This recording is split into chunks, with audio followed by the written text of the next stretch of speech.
Bismillahirrahmanirrahim. Alhamdulillahirabbil alamin wassalatu wassalamu ala asyrafil anbiya'i wal mursalin wa ala alihi wa sahbihi ajma'in. Subhanaka la ilma lana illa ma 'allamtana innaka antal alimul hakim. Rabbi shrah li sadri wa yassir li amri wahlul 'uqdatam min lisani yafqahu qawli. Amma ba'd. Alhamdulillah ala ni'matil Islam, alhamdulillah ala ni'matil iman, wa kafa biha min ni'mah. Alhamdulillah, segala puji bagi Allah Subhanahu wa taala di malam yang sebelumnya hujan begitu deras ini.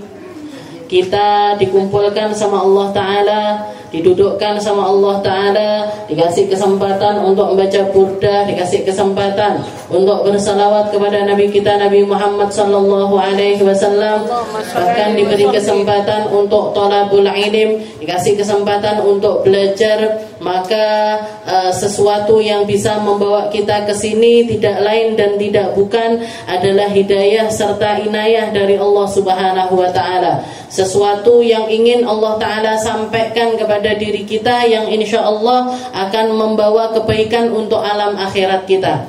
Kita sedang mempersiapkan apa yang akan datang di setelah kematian. Kita sedang menyiapkan apa yang akan terjadi di masa depan hakiki kita dengan cara mengikatkan diri sekuat mungkin kepada Nabi kita Nabi Muhammad sallallahu alaihi wasallam.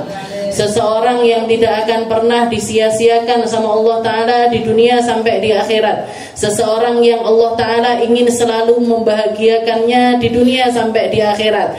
Seseorang yang Allah Ta'ala ingin menjadikan umatnya ini tersebar di mana-mana dan masing-masing memegang panji-panji syiarnya Rasulullah Sallallahu Alaihi Wasallam. Makanya dikatakan, para ulama mengatakan tempat ini, dunia ini akan diratakan sama Allah Ta'ala.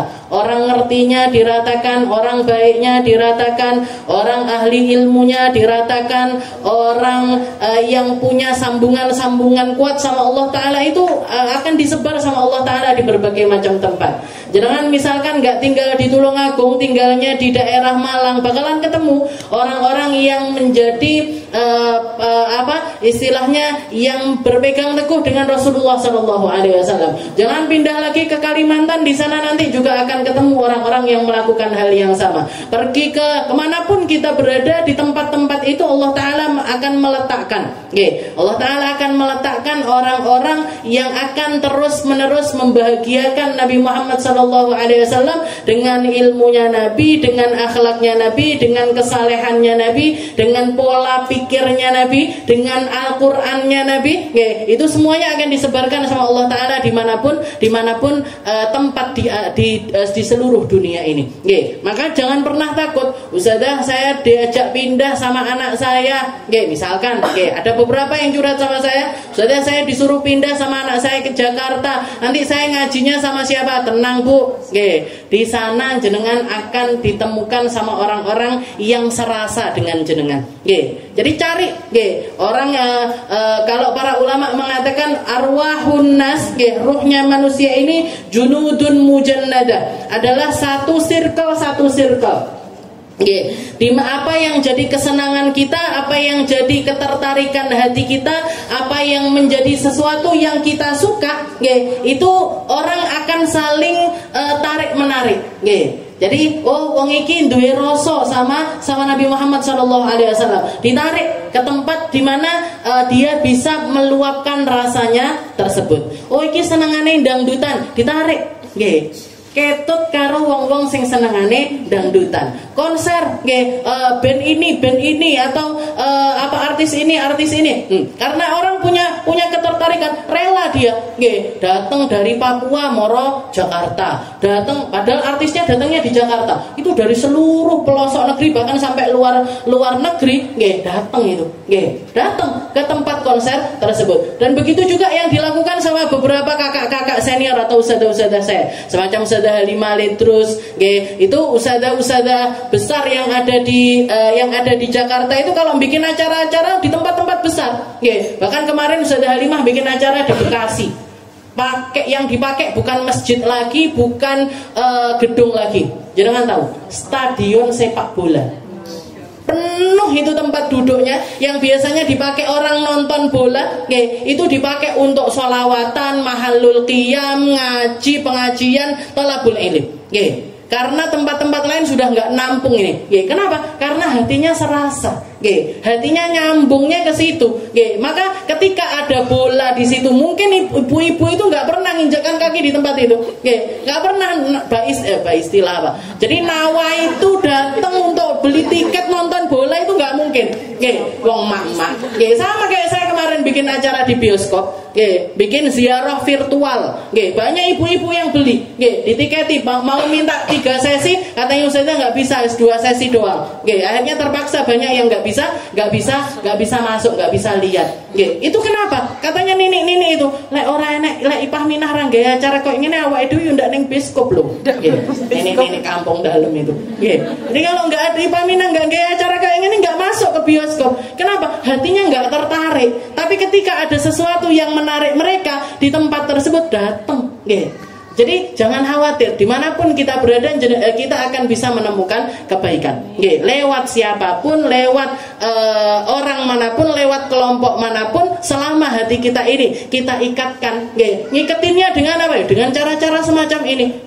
Jenengan baca burda, mentadaburi apa isinya, nyari tahu tentang hikmah-hikmahnya, nyambungkan diri sama orang pengarangnya dan lain sebagainya. Itu semuanya yang akan mengikatkan hati kita kepada baginda kita Nabi Muhammad Shallallahu Alaihi Wasallam. Makanya di sini, selang-seling ngajinya kita. Kalau minggu yang lalu kita bahas tentang wasailul usul ila syamailir rasul, tentang wasilah kita untuk nyampe kepada kriteria fisiknya Rasul ataupun ciri-ciri sifat-sifat yang ada pada diri Nabi Muhammad Shallallahu Alaihi Wasallam. Sekarang kita diajarin sama Imam Busiri piye carane noto hati, piye carane noto keinginan, gimana caranya menjadi seorang pecinta yang sebenarnya. Gimana caranya menjadi orang-orang yang omongan cintanya itu bukan cuma di lisan aja, tapi dibuktikan dengan apa yang dia punya, dibuktikan dengan apa yang dia miliki, dibuktikan dengan sepenuh hati. Jenengan nggak mungkin datang ke sini setelah hujan, omahe jenengan mesti ada sing bocor. Mungkin kebanjiran, kampung dalam kelelep nih. Tapi wong-wong yo panggah teko. Wis engko ngepeleng ku ae wis bene ritek nabuh dhisik. Ndak mikir kenapa? Ya wis, selain kalau mereka menjalankan tugas, sekaligus juga ngaji, tapi nggak mungkin istilahnya nggak mungkin didatangkan sama Allah Taala kecuali mereka-mereka yang hatinya punya keinginan kuat untuk tetap nyambung di tempat tersebut. Terus engko sik bocore engko dibenani. Sesuk tuku aqua proof. Ngecate kan nggak mungkin malam ini. Pokoknya pokoknya. Apa iki, Mang? Kita lanjutkan bahasan kita. Kalau yang lalu-lalu, sebelum kita liburan, di dalam Qasidatul Burda kita sudah bahas tentang bab pertama tentang kriterianya orang mughram, orang yang merindu, orang yang benar-benar cinta itu kriterianya seperti apa? Banyak nangisnya, banyak mengingatnya, banyak memperjuangkan dan lain sebagainya. Setelah itu di bab yang kedua kita diajarin sama Imam Busiri piye carane ngelawan hawa nafsu kita sendiri. Gimana caranya biar kita ini nggak diperbudak sama hawa nafsu kita. Gimana caranya biar kita ini memiliki ruh kita seutuhnya. Ini yang namanya hakikatul hurriyah. Orang yang paling merdeka ini siapa? Dia yang tidak bisa diperbudak dengan apapun kecuali oleh Tuhannya, yaitu Allah Subhanahu wa Ta'ala. Nggak diperbudak harta, nggak diperbudak jabatan, nggak diperbudak sama sesuatu apapun, bahkan tidak diperbudak oleh keinginan dirinya dia sendiri, nggak diperbudak dengan keinginannya dia. Jadi beliau kan juga ngajarin kepada kita, bahwasanya kita ini hati tentang hawa nafsu ini kita harus selalu mawas diri. Kadang-kadang dia lewat, tentang dengan datang dengan sesuatu yang memang benar-benar nampak keburukannya. Kadang-kadang enggak terselubung, kadang-kadang terselubung masuk di dalam keinginan-keinginan khafiyah, keinginan-keinginan rahasia yang ada di dalam diri kita. Itu pun kita harus mawas diri. Kalau kemarin diajarin gimana caranya tahan tentang makanan, karena biasanya orang punya hawa nafsu itu paling besarnya itu ada di makanan. Kalau dia bisa menghandle tentang makanannya, dia insya Allah akan bisa menghandle tentang semuanya. Makanya Allah Ta'ala nurunkan syariat yang namanya puasa, la'allakum tattaqun, katanya Allah Ta'ala, biar kamu punya kontrol diri, punya ketakwaan kepada Allah Subhanahu wa Ta'ala. Tapi kadang-kadang juga nggak lewat rasa lapar, kadang-kadang datangnya juga lewat rasa kenyang. Jadi bukan cuma lewat rasa kenyang, tapi kadang-kadang juga lewat rasa lapar. Kadang-kadang datang dengan cara yang nyaman, kadang-kadang datang dengan cara yang enggak. Pokoknya apapun keadaan hati kita, apapun kerentak yang ada di dalam hati kita, katanya Imam Busiri, wala tuti' minhuma khasman wala hakaman, fa anta ta'rifu kaidal khasmi wal hakami. Kalau tentang dua musuhmu ini, wahai manusia, wahai orang-orang yang pengen punya kecintaan kepada Nabi Muhammad, kamu baru bisa mendapatkan cinta tersebut ketika ruhmu ini, ketika hatimu ini benar-benar siap untuk menerimanya. Gak sembarang orang punya cinta, gak sembarang orang dikasih cinta, gak sembarang orang memiliki rasa-rasa kepada Nabi Muhammad, karena rasa cinta sama Nabi itu sesuatu yang mahal. Gak diletakkan sama Allah Ta'ala kecuali di dalam hatinya orang-orang yang siap. Kalau misalkan kita ini masih terombang-ambing, setan ngongkon rono, awake dhewe rono, setan ngongkon rene, metu awake dhewe, mlebu awake dhewe. Tuku jajan awake dhewe. Mulih awake dhewe. Setane ngongkon, engkono lho, rono, rene. Diombang-ambing. Dua ini musuhnya kita. Setan sama hawa nafsu. Setan sama hawa nafsu. Itu katanya Imam, wala tuti' minhuma, jangan pernah percaya. Kalau setan yang ngomong jangan pernah percaya, meskipun misalkan dia datang dalam bentuk penasehat sekalipun. Nabi Adam ini punya ilmu, dikasih titipan ilmu sama Allah Ta'ala. Bahkan dipamerkan sama Allah Ta'ala tentang keilmuannya di depan seluruh penduduk langit. Yang sampai akhirnya Allah Ta'ala memerintahkan seluruh penduduk langit untuk sujud kepada Nabi Allah Adam. Yang bikin berbeda apa? Ilmu. Dikasih ilmu sama Allah Subhanahu wa Ta'ala. Setelah itu iblis nggak mau sujud kepada Nabi Adam, menolak untuk sujud. Ini maksiat pertamanya iblis. Tapi maksiat keduanya iblis, dia nggak berhenti sampai situ aja, tapi melakukan berbagai macam cara. Piye carane biar Nabi Allah Adam ini melakukan kesalahan. Dibisiki, iki lho enek pohon, makan dari pohon itu. Kamu kan di surga. Surga ini bukan tempatnya larangan. Surga ini bukan tempatnya kamu nikmati semua apa yang ada di dalamnya. Tapi Allah Ta'ala nggak bolehin aku untuk deketin itu. Alah rapopo, dirayu terus sampai terakhir apa yang dilakukan sama iblis? Fahalafahuma.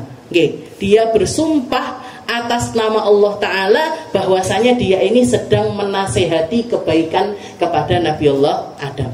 Ora popo, wallahi ora popo. Wallahi, saya jamin kalau kamu makan buah itu adalah buah keabadian yang akan membuat kamu tinggal selama-lamanya di dalam surga. Akhirnya manut. Begitu makan melakukan kesalahan langsung dilepas semua atributnya surga, langsung dicabut semua bentuk fasilitasnya surga. Yang pertamanya bisa menikmati kenikmatan, nggak bisa. Yang pertamanya di badannya melekat semua perhiasan, dilepas, diudani sama Allah Ta'ala. Bayangkan, ditelanjangi sama Allah Ta'ala di dalam surganya. Katanya Allah Ta'ala, kenapa? Kan sudah aku peringatkan Adam, Hawa, jangan deket-deket, la taqraba hadhihi syajarata fatakuna minal khasirin. Jangan deket-deket sama pohon ini, nanti kamu nyesel. Katanya Nabi Allah Adam apa? Ya Rabb, ma'adunnu anna ahadan yahlifu bika kadziban. Saya enggak nyangka ada makhlukmu berani mencatut namamu, berani bersumpah atas namamu dan berbohong dengan namamu tersebut. Saya enggak ngira ya Allah.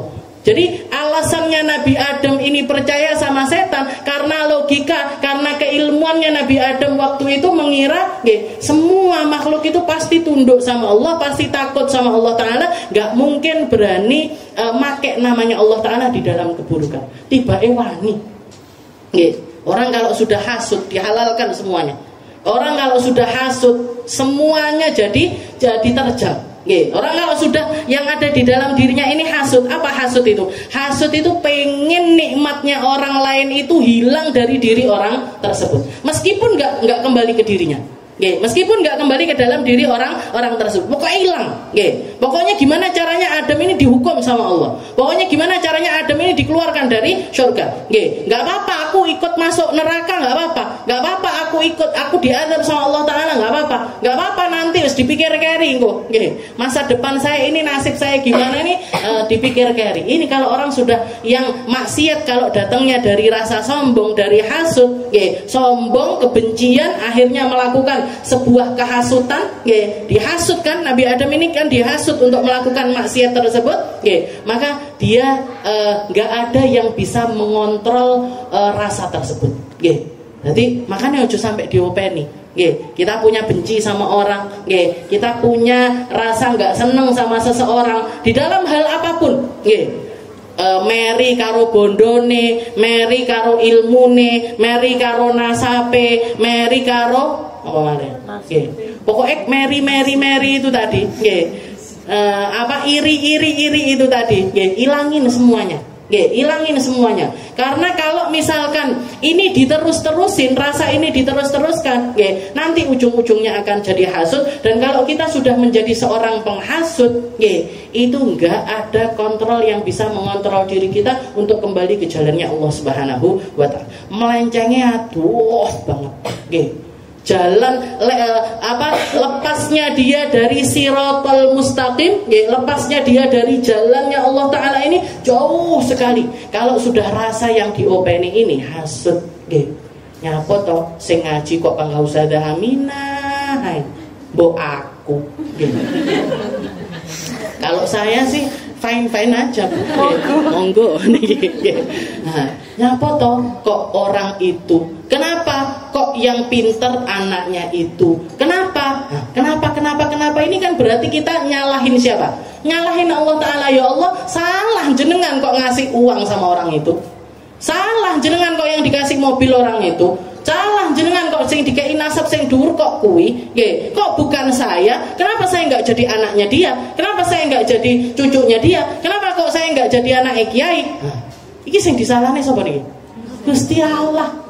Allah Ta'ala yang disalahin. Kita ini siapa kok ngatur-ngatur Allah Ta'ala? Kita ini siapa kok nyalah-nyalahkan apa yang menjadi takdirnya Allah Subhanahu wa Ta'ala? Jadi di benak nih. Biar apa? Biar dapat itu, biar dapat ketenangan. Dan kalau sudah hati kita ini tadi dibersihkan dari hal-hal semacam itu, baru nanti sama Allah Ta'ala dikasih ini, rasa cinta, rasa senang, bisa terikat sama orang-orang mulia, bisa punya rindu sama orang-orang mulia, bisa punya ikatan yang kuat sama Rasulullah Sallallahu Alaihi Wasallam. Yang menghalangi kita dari rasa-rasa itu ya sebenarnya diri kita sendiri. Gejolak-gejolak yang ada di dalam hati kita. Nah, ini terutamanya ini tadi, wala tuti' minhuma khasman wala hakaman. Baik dia jadi hakim ataupun dia menjadi khasam, penuntut ataupun juga pembela, lek nang nggone sidang, jaksa ataupun juga apa sih toh? Pengacara, mau dia itu di kubunya jaksa ataupun di kubunya pengacara, jangan pernah percaya kalau yang bisi itu setan ataupun juga hawa nafsu kita.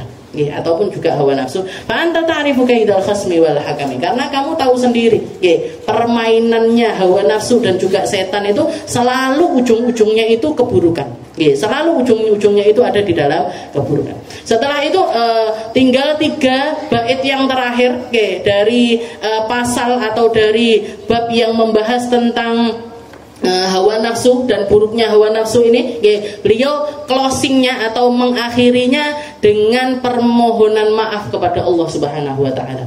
Astaghfirullah min qaulin bila amalin laqad nasabtu bihi naslal lidhi uqumi. Aku akhiri, karena kalau bahas tentang godaan setan, bahas tentang keadaannya hawa nafsu, nggak ada satupun dari kita kecuali masih menjadi budak keduanya. Nggak ada satupun dari kita kecuali masih terombang-ambing di dalam rasa-rasa tersebut. Gak ada satupun dari kita kecuali masih jadi permainannya, permainannya setan, permainannya hawa nafsu, permainannya setan, permainan. Kita semuanya masih jadi orang yang semacam itu. Imam Busiri tahu persis sama hal itu.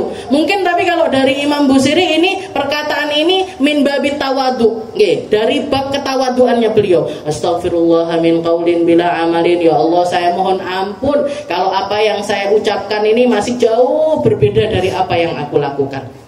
Saya nasihati orang, saya ngasih tahu orang, saya bikin bait-bait ini, tapi saya masih jauh sekali dari itu ya Allah. Maka aku minta ampun atas hal itu. Min qaulin bila amalin laqad nasabtu bihi nasral lidhi uqumi. Karena kalau orang mengatakan sesuatu tanpa berbuat yang sama dengan apa yang dia katakan, itu kayak anaknya orang dinasabkan sama orang lain. Mungkin apa enggak? Enggak mungkin. Saya anaknya Muhammad, gak mungkin saya jadi anaknya Soleh, walaupun Soleh itu paman saya. Abah saya kan 2 saudara, Muhammad sama Soleh. Saya ini anaknya Muhammad, tapi milik ganti, abiku sudah enak tak ganti ya, jadi anaknya Ami tak ganti aja jadi anaknya paman saya. Mungkin apa enggak? Sampai tahun jebet ya nggak mungkin. Sampai kapanpun, bahkan sampai kiamat pun nggak akan mungkin itu Aminah jadi binti Soleh, itu nggak mungkin. Tapi sampai kapanpun ya Aminah binti Muhammad. Nah, orang kok berbeda antara apa yang dia katakan dengan apa yang dia lakukan. Itu kayak dia nyantolin anaknya orang ke orang lain. Seperti menasabkan seseorang selain kepada bapaknya, atau menasabkan seorang anak kepada orang yang bahkan nggak punya anak. Jadi sesuatu yang mustahil, mustahil diterima sama Allah Ta'ala. Orang model kayak gitu mustahil diterima sama Allah Ta'ala. Makanya kalau Imam Busiri ini mengatakan ini tawadu, lewat dia pancen yo Kalau kita astaghfirullah min qaulin bila amalin laqad nasabtu bihi nasral lidhi uqumi. Ya Allah, saya minta ampun atas setiap ucapan yang sangat berbeda dari perbuatan saya. Masih sering bohong ya Allah, masih sering ngomong enggak benar ya Allah, masih sering kepleset lidahnya ya Allah, masih sering nuduh orang dengan hal-hal yang buruk ya Allah. Janjani wong ngene enggak diingkari, dikasih amanah kayak gini enggak dilaksanakan. Sudah komitmen untuk melakukan hal ini tapi kita nggak jadi melakukannya. Masih banyak sekali ya Allah hal-hal dari diri saya ini yang jauh sekali dari apa yang saya lakukan. Jadi astaghfirullah min qaulin bila amalin laqad nasabtu bihi naslal lidhi uqumi. Katanya Imam Busiri, beliau mengakhirinya dengan kalimat-kalimat permohonan maaf sama Allah Subhanahu wa taala. Dan ini masalah omongan yang berbeda dengan perbuatan, itu bab sing abot banget. Jadi dan Allah Subhanahu wa taala banyak mengecam orang-orang yang melakukan hal yang semacam itu. Allah Subhanahu wa taala mengatakan di dalam Al-Qur'an, ya ayyuhalladzina amanu lima taquluna ma la taf'alun kabura maqtan indallah an taqulu ma la taf'alun. Katanya Allah taala, wahai orang-orang iman, wahai orang-orang yang di dalam dirinya ada iman, kenapa kamu harus mengucapkan sesuatu yang tidak kamu lakukan? Kenapa kamu harus mengucapkan sesuatu padahal kamu tahu kamu nggak bisa melakukan hal tersebut? Kabura maqtan indallah an taqulu ma la taf'alun. Dan ketahuilah bahwasanya Allah Ta'ala sangat-sangat murka sekali sama manusia-manusia macam ini. Orang-orang yang ngomongnya begini, saya komitmen untuk melakukan hal yang semacam ini, tiba-tiba kendu. Ya, pernikahan, nikah misalkan, saya berjanji menjaga dia sehidup semati. saya berjanji nggak akan jadi istri yang begini. Diomong nih misal, nggih. Nah, diomongkan lagi, wahai istriku, kamu adalah jiwa ragaku, nggih. Nah, apa nih, nggih. Kalau kamu nggak ada, mati aku. Kalau kamu ada, tambah mati aku. Jadi omong-omongan yang semacam ini, kadang-kadang seringkali keluar dari lisan manusia, padahal dia nggak bisa menepati itu semuanya. Padahal dia nggak bisa menepati itu semuanya. Ngomongnya jadi istri solihah, khilafe luwih akeh timbangane solihah. Khilafe luwih akeh ketimbang jadi istri yang benar-benar solihah. Gerutunya lebih banyak. Jadi nggak sesuai ekspektasi, gerutu. Nggak sesuai bayangan, tak kira pernikahan itu aku dimanja-manja, aku disayang-sayang. Tiba prat. Hanya bertahan di 1 bulan pertama. Jadi istilahnya nggak curhat, belum nggak curhat, mewakili hati-hati Anda. Jadi ini versinya suami juga gitu. Kayak yayangku, kamu adalah suami terbaik, yang ini gini segala macam. Ternyata kita nggak bisa memenuhi hak-haknya dia, dan dia nggak bisa memenuhi hak-hak kita. Akhirnya apa? Hancur dengan ekspektasinya sendiri, hancur dengan kata-katanya sendiri, hancur dengan omongannya sendiri. Dan itu sangat dikecam sama Allah Ta'ala. Ya ayyuhalladzina amanu lima taquluna ma la taf'alun. Wahai orang-orang iman, kenapa kamu harus berucap sesuatu yang kamu gak bisa lakukan? Kalau kamu merasa nggak mampu untuk melakukan hal tersebut, nggak usah dilakoni. Kalau kamu nggak istilahnya, kalau kamu komitmen untuk melakukan perihal A misalkan, ya sudah, lakukan dengan sungguh-sungguh. Lakukan dengan sekuat tenaga, lakukan dengan segenap jiwa. Ya Allah, bismillah, saya buka pengajian di rumah setiap Rabu malam. Arepe udan bledek ritek panggah dibuka, Bu. Panggah dibleber nih, nggih. Bahkan saya pernah ngaji cuman 2 orang, 3 orang, nggih. Umike kadung gawe setup, nggih. Hujan badai niku, nggih. Setup apa namanya? Sepanci jenengan bayangkan. Sampai iki sing mangan sembuh. Apa namanya? Ini seperti itu, komitmen. Ya Allah, bismillah. Nanti berarti ngajinya hari Rabu, nyebar undangannya berarti Rabu pagi. Ibu-ibu sampai titen. Oh iya, ning Ustazah Aminah dibuka rumahnya setiap Rabu malam buat ngaji. Ngaji apa? Wasailul Wusul sama ngaji syarahnya Burdah. Syarah singkatnya Burdah. Jadi istilahnya bismillah dilakoni. Ada nggak ada saya dibuka.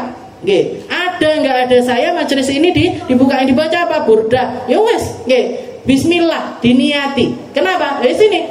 Jadi kalau memang kita nggak mampu untuk melakukannya, nggak usah dilakoni pisan. Abah saya ketika saya baru pertama kali keluar pondok, pertama kali yang ngelamar untuk ngisi pengajian itu Budina di Karangrejo sana. Rumahnya di Karang. Saya sebelum saya nikah itu, sebelum saya nikah, saya bilang sama Bibi, gimana ini? Budina nyuruh saya ngisi pengajian. Beliau mau bikin pengajian perempuan di rumahnya. Kata abah saya, tarenan hatimu dhisik. Istilahnya apa? Tawarin dulu hatimu sendiri. Karena kalau itu sudah digedok jadi rutinan, karena kalau itu sudah digedok jadi rutinan, yang sulit itu istiqomahnya. Bukae gampang, gaene gampang, mertahanin biar terus eksis ini loh yang sulit. Ini aja kemarin setiap hari Senin nih, jadi rutinannya setiap hari Senin itu di Karangrejo. 3 Senin saya absen. 3 Senin saya absen, tapi alhamdulillah karena sudah jalan, Bu, gantikan ini, gantikan ustadz ini, gantikan ustadzah ini, bisa diatur. Tapi majelisnya tetap dibuka. Majelisnya karena komitmennya itu bukan tentang saya aja, tapi juga sama tuan rumah. Budina ngatur, gak apa-apa ustadzah, jenengan ada perlu kesini, sudah. Pokoknya majelisnya bangga dibuka. Tapi kalau kita nggak mampu untuk berkomitmen tentang hal tersebut, nggak usah melok pisan. Nggak usah ikut sekalian. Lima taquluna ma la taf'alun. Kenapa kamu harus mengucapkan sesuatu? Kenapa kamu harus berkomitmen tentang sesuatu padahal kamu nggak bisa melakukan hal tersebut? Dakwah, ini namanya dakwah. Bukan dakwah. Dakwah itu kayak ikrar diri. Ikrar diri. Saya mau begini. Saya mau jadi orang begini. Saya sama-sama suami punya komitmen begini. Saya punya anak-anak punya aturan begini. Saya misalkan jenengan guru, saya di sekolahan komitmen saya begini. Saya punya majelis, saya komitmen saya di majelis begini dan lain sebagainya. Nah, itu namanya dakwah. Dakwah ini afatul insan wabah. Jadi katanya para ulama, yang namanya komitmen atau ucapan lisan kita itu adalah sesuatu yang membuktikan tentang harga diri kita, dan itu menjadi atabatul bab. Apa itu? Ngetenane pintu. Gocelane pintu menuju pintu kemunafikan. Gocelannya pintu menuju kemunafikan. Kenapa? Karena ketika ucapan kita ini melete, ketika kita ini omongan kita ini nggak sesuai dengan apa yang kita komitmenkan, maka dicap di kepala kita, wo iki uang ora kenek dicekel omongannya. Oh, ini orang munafik gampangnya. Karena apa? Istilahnya lisan itu pintu paling besar untuk membuat seseorang itu terjerumus di dalam kemunafikan. Omongannya sama yang dilakukan beda. Omongannya sama rasa hatinya beda. Omongannya dengan yang dilakoni beda. Iya, misalkan saya punya kenal sama jenengan jualan mobil misalkan. Bu, jenengan apa punya? Apa punya mobil merek ini? Saya lagi butuh. Punya saja, punya. Padahal enggak duit. Nah, nanti saya telepon lagi, gimana? Sudah ada, tolong diantarkan. Saya sudah, nanti seminggu lagi. Ditelepon lagi seminggu lagi. Oh, nanti seminggu lagi. Ditelepon lagi nanti seminggu, terus sampai kiamat kurang sedino. Enggak teko-teko yang dia omongkan. Berarti apa?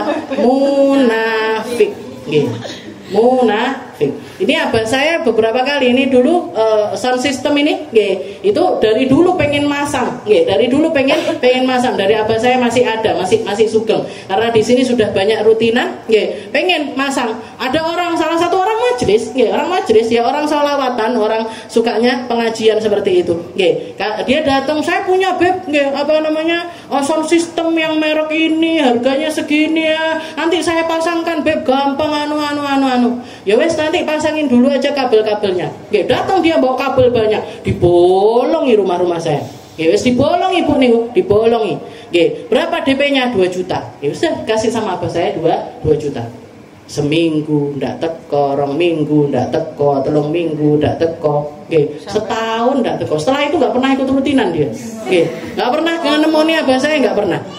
Nah, jadi abah saya itu digituin orang itu sudah kenyang. Orang yang dekat ataupun orang yang jauh itu sudah kenyang. Kata abah saya, oh garek nulis saya neng batu munafik.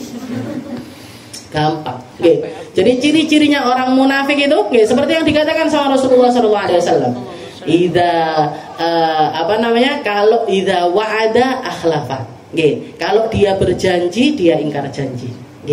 Jadi omongannya itu molah malih. Kadang molah, kadang malih.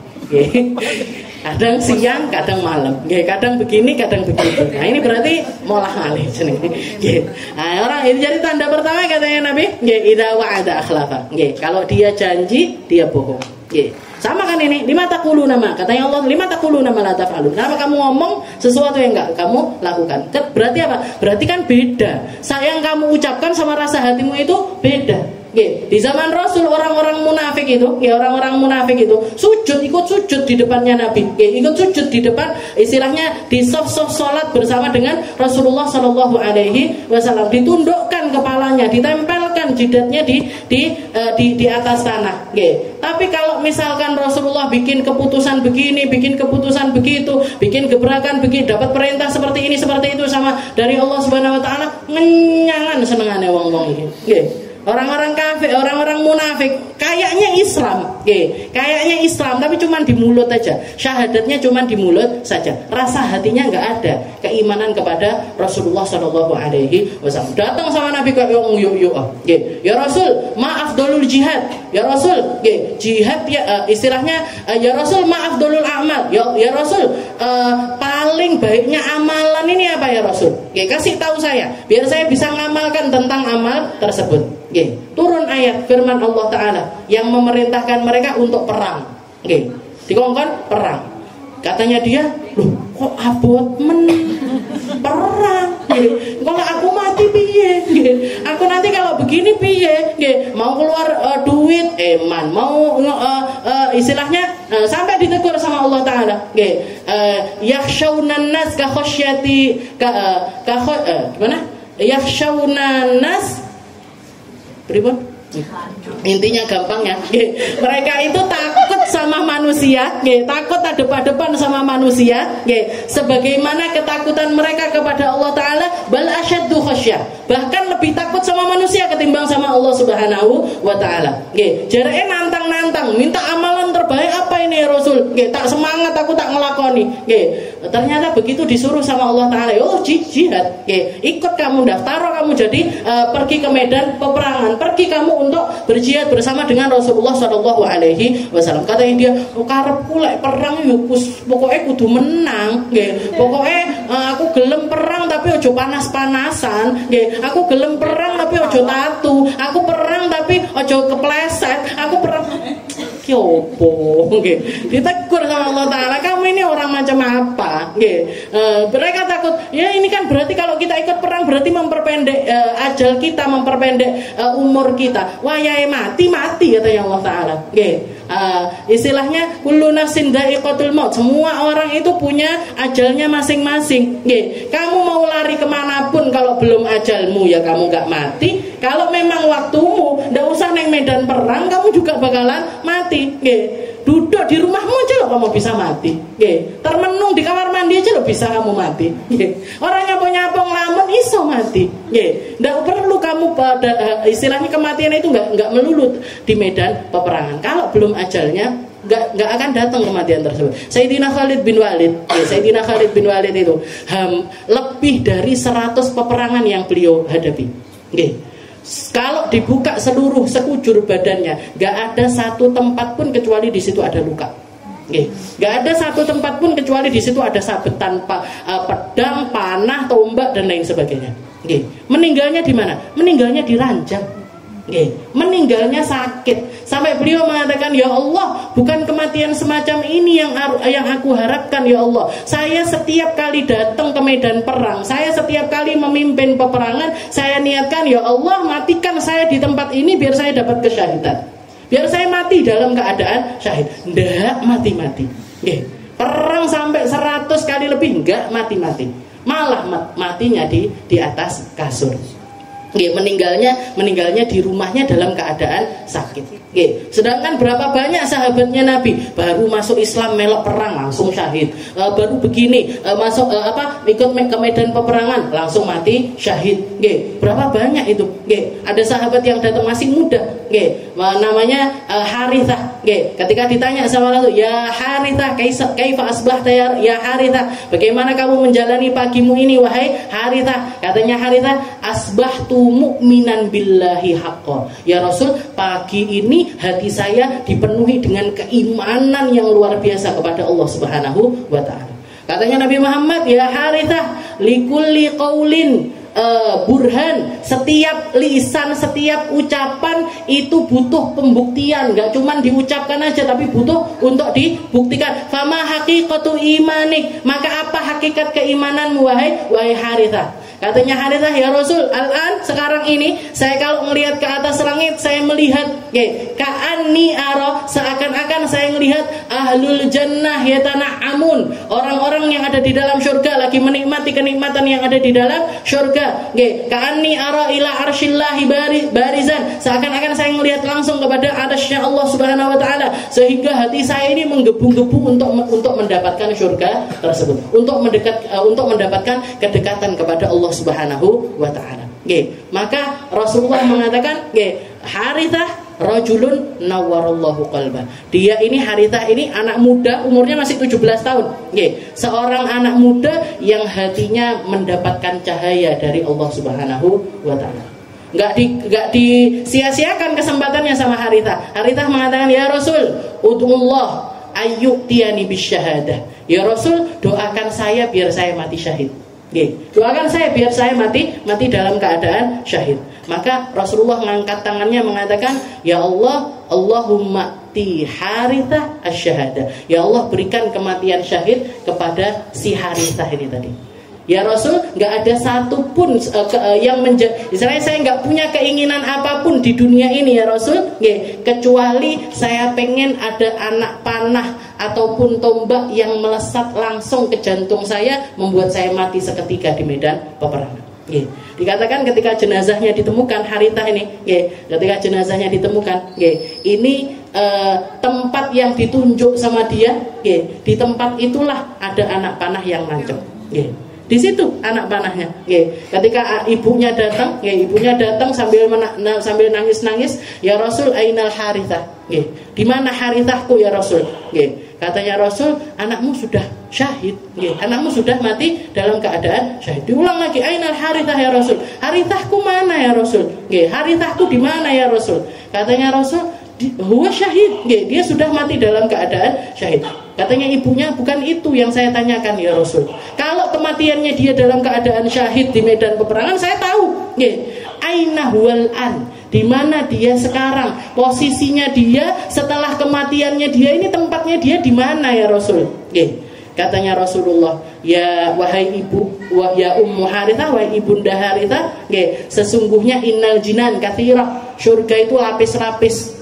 Wa Harithah, dan putramu Harithah fil firdausil a'la, dapat tempat di firdaus yang paling tinggi. Diusap air matanya. Nggak perlu saya bersedih, anak saya ada di dalam surganya Allah Ta'ala yang paling tinggi. Jadi keadaan hati itu luar biasa. Astaghfirullah min qaulin bila amalin laqad nasabtu bihi nasral lidhi uqumi. Jadi kalau Allah Ta'ala mengatakan, ya ayyuhalladzina lima taquluna ma la taf'alun, kabura maqtan indallah an taqulu ma la taf'alun. Salah satu perkara yang paling bikin Allah Ta'ala murka adalah ketika kamu berucap padahal kamu nggak bisa melakukan tentang perkara tersebut. Ketika datang anak-anak muda, datangi Sayyidina Umar di zamannya Sayyidina Umar, kekhalifahannya Sayyidina Umar. Ada anak muda ini kan biasanya semangatnya menggebu-gebu. Nggak roh lah anak muda sekarang. Letoy. Di anak muda zaman dulu itu semangat berapi-api, semangat, jadi punya mau bikin sesuatu, istilahnya membara lah istilahnya. Hidupnya dia di masa muda itu dipakai untuk mengekspresikan apapun yang ada di dalam dirinya, tapi di dalam kebaikan. Anak-anak muda baru belajar, istilahnya baru belajar, minta izin sama Sayyidina Umar untuk ngisi kajian di Masjid Nabawi. Setiap habis subuh ngelamar, jadi untuk ngisi kajian setelah subuh. Katanya Sayyidina Umar lah, enggak tak izini kalian, enggak aku izinkan. Katanya mereka, wahai Amirul Mukminin, apakah engkau sedang menghalang-halangi dakwah? Apakah engkau sedang menghalang-halangi dakwah? Katanya Sayyidina Umar, enggak, bukan itu. Saya tidak sedang menghalangi dakwah, tapi saya sedang menjaga kalian dari kalimat-kalimat yang akan keluar dari lisanmu, itu bisa jadi berpotensi membuat kalian masuk ke dalam nerakanya Allah Ta'ala, aba'at binah Thuraya, lebih jauh daripada bintang Thuraya. Kamu nanti iso nyemplung nenggone neraka sing ngisor dhewe kalau sampai kamu mengucapkan sesuatu nggak sesuai dengan faktanya. Atau antaqulu ma la taf'al, atau kamu mengucapkan sesuatu padahal kamu nggak bisa merealisasikan dengan perbuatan dirimu. Ngomong tok, nggih. Nggih, ngaji mek isone omong tok, nggih. Nyuruh orang sabar, dhewe ora sabar. Nggih, nyuruh orang bakti sama orang tuanya, dia sendiri nggak bakti sama orang tua. Nyuruh orang biar amanah, dia sendiri nggak amanah. Nyuruh orang jujur, dia sendiri nggak jujur. Nggih. Jadi bahkan kalau kemarin di surat An-Naba itu salah satu pertanyaan dari salah satu sahabatnya Nabi, nanti di akhirat itu ditampakkan, semua kan ditampakkan, ada golongan, ada orang dibangkitkan itu dipakein kayu salib sama Allah Ta'ala. Ada yang dibangkitkan mukanya ganti jadi babi, ada yang dibangkitkan mukanya berubah jadi anjing dan lain sebagainya. Ada satu kriteria yang paling mengerikan, ada satu kriteria yang paling mengerikan, yaitu ada orang-orang yang dibangkitkan dari mulutnya ini keluar muntahan terus-terusan. Jadi dia itu keluar muntah terus, sehingga semua orang menghindari, semua orang jijik sama orang tersebut, dan bau dari muntahannya ini luar biasa menyengat. Ketika ditanya ini siapa orang yang dibangkitkan semacam ini siapa, mereka adalah para pendakwah, ustadz, ustadzah, yang berbicara tapi nggak mampu melakukan. Jadi yang paling berpotensi neng neraka dhisik iku lho niki. Sing paling ngenes di sini itu saya sebenarnya. Jadi kalau yang lainnya istilahnya dijadikan babi, ya wes lah bentuknya jadi babi ngono tok. Tapi orang-orang nggak sampai lari dari dia, nggak sampai menghindar, nggak sampai jijik sama orang tersebut, enggak.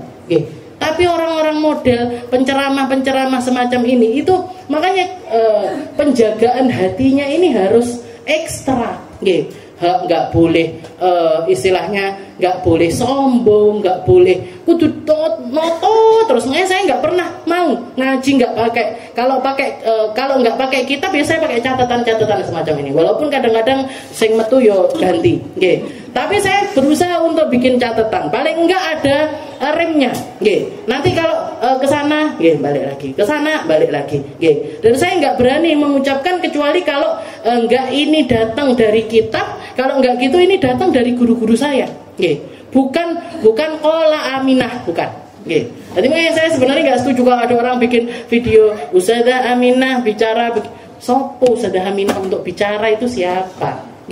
Nggak pas Ustazah Aminah itu untuk bicara, itu nggak pas. Yang pas ulama-ulama, yang pas orang-orang yang sudah selesai, yang sudah selesai urusan hidupnya dan sudah menyelesaikan tugas kehidupannya dengan cara yang benar. Jadi kalau jenengan mau ngambil contoh, mau ngambil gandolan, mau ngambil gocean, ojo gocean karo sing urip. Jenengan gocean sama yang sudah meninggal aja. Karena apa? Karena mereka udah selesai. Keilmuannya terbukti, keikhlasannya terbukti, sepak terjangnya terbukti, doa-doanya terbukti, semuanya sudah terbukti. Ojo gocean kula abot. Jenengan apa enggak sadar lek kula lho wis abot. Kok ndadak mau cekelik pisan. Perang jilbab saya miring kono, miring kene, enggak karu-karuan. Jadi cari saudari mereka-mereka yang sudah selesai urusannya. Kalau Allah Ta'ala mengatakan ihdinas siratal mustaqim, siratal ladzina an'amta alaihim. Ya Allah, kasih saya jalan yang lurus. Jalannya siapa? Jalannya mereka-mereka yang sudah Engkau beri nikmat. Berarti apa? Urusan kenikmatannya mereka ini sudah selesai. Urusan kenikmatan rasa hatinya sudah selesai. Urusan kenikmatan rasanya sambungannya sama Rasulullah sudah selesai. Siapa mereka? Minas siddiqin, orang-orang yang serius, orang-orang yang syuhada, orang-orang yang mati syahid, orang-orang soleh, orang-orang yang sudah terbukti mereka ini ada di dalam golongannya para kekasih-kekasihnya Allah. Lek seurip, mbuh iya, mbuh ora. Mungkin bener, mungkin enggak. Mungkin menyelamatkan, mungkin enggak. Mungkin bisa ngeret, mungkin enggak. Semua itu masih menjadi sebuah kemungkinan. Jadi ambil dari orang-orang yang sudah pasti-pasti, yaitu mereka-mereka yang berarti piye Ustaz? Ndak usah gocekan sapa-sapa, nggih. Yo jenengan gocekan, nggih. Tapi ojo gocekan nemen-nemen ngoten, nggih. Tapi kalau mau contoh mereka-mereka yang sudah selesai urusan hidupnya. Contoh mereka-mereka yang sudah menyelesaikan apa yang menjadi PR kehidupannya dan diperlakukan sama Allah Ta'ala dengan luar biasa baik. Makanya guru saya bilang, Habib Umar itu kalau ditanya sama orang-orang yang gak seneng sama orang ziarah, artinya beliau dijawabnya simpel, saya mendingan duduk sama orang mati yang hatinya hidup ketimbang duduk sama orang hidup tapi hatinya mati. Kalau duduk sama orang yang hidup ini, sing diomongne masalah duit, masalah jabatan, masalah artis, masalah tonggo sing kuwi, tonggo sing iki, sing ngono, wong tetek bengeknya kehidupannya manusia yang diomongin. Tapi ketika kita duduk sama orang-orang baik, jenengan ini loh, nggak duduk sama Imam Busiri, tapi baca kitabnya Imam Busiri, jadikan amaliyah kitabnya Imam Busiri. Imam Busiri lebih hidup daripada kita. Imam Busiri lebih bernafas daripada kita. Imam Busiri lebih memiliki sesuatu yang diperjuangkan sampai kita nggak mesti. Ini majelis Rebo ini kalau misalkan saya sudah mati, mbuh diterus nembuh ora. Jadi masih belum pasti. Tapi orang-orang semacam ini yang sudah pasti ini, kita cari sambungannya dengan cara kita mengikatkan diri kita sama kebaikan-kebaikan yang mereka lakukan. Jangan lihat, kalimatnya simpel tapi indah menusuk. Astaghfirullah min qaulin bila amalin laqad nasabtu bihi naslal lidhi ukumi. Ya Allah, saya minta ampun kalau ucapan saya ini baru bisa jadi ucapan aja, belum ada pembuktian nyata. Padahal beliau sudah membuktikan. Keikhlasannya sudah terbukti. Ini nggak mungkin Bu, kalau orang nggak ikhlas bukunya dibaca sampai ribuan tahun, sampai ratusan tahun. Nggak mungkin. Beliau ini bukan orang yang punya kedudukan di sisi Allah Ta'ala. Kok sampai banyak orang terpesona dengan kalimat-kalimatnya, banyak orang menjadikan bahkan ketika beliau masih hidup, burda ini sudah dijadikan amaliyahnya orang-orang Mesir. Sudah dijadikan amaliyahnya orang-orang Mesir. Banyak di antara mereka yang kalau misalkan anaknya sakit, bawa air, dibawa ke majelis burda, diminumkan ke anaknya sembuh. Nanti ada yang punya utang, bawa airnya ditaruh di majelis, pulang diombe, dikek-kekne anak-anake, utangnya lunas. Banyak orang yang membuktikan hal, bahkan ketika Imam Busiri masih hidup. Bahkan setelah itu sepanjang zaman, sampai kalau sesuai dengan keyakinan yang jenengan, sesuai dengan apa etikat yang jenengan kesini datang niatnya apa? Bismillah, wasilahnya air jenengan buka ketika majelis, pulang diminum, dikasihkan anak-anak kita. Ya Allah, muga-muga dadi anak-anak soleh. Insyaallah dadi anak-anak soleh. Ya Allah, muga-muga diperbaiki urusan saya, insya Allah diperbaiki sama Allah Subhanahu wa ta'ala. Kenapa wasilah kita orang-orang yang sudah pasti.